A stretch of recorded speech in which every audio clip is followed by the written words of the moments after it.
On the 12th of September, they decided to have their committee of the whole meeting out at the new rec center / 125 Live.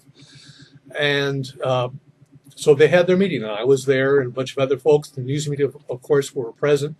And then after the meeting was over, there was going to be a tour of the new 125 Live and the rec center to show everybody how much progress had been made on the construction. And at that point, being the good public servant that I am, I left. I didn't go on the tour. Because you're not a senior? You had work to do. I had things to do. And the Post-Bulletin reporter indicated he was told he could not go on the tour because of safety concerns, that the area is under construction and posed some sort of a risk to the folks who were going through it, which sort of surprises me because we were told, and I overheard this, that the construction workers were done for the day, and there was no need to put on your hard hats to go through the construction site.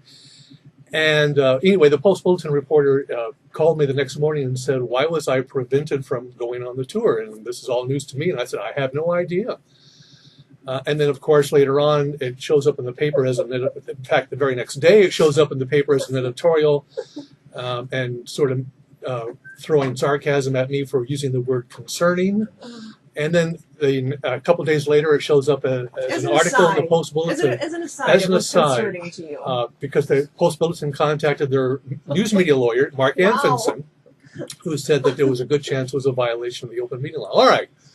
So somebody explained to me how Kim David from KROC Radio News went on the tour, took pictures while he was on the tour, posted the pictures on the KROC AM website, and if you look at the pictures, which I have done, you will find private citizens standing in the newly constructed facilities. Don Barlow, for example, I can make him out, and a few other folks I didn't know. They were not city officials, but how can you have an open meeting violation if you've got news media and public citizens tagging along the tour?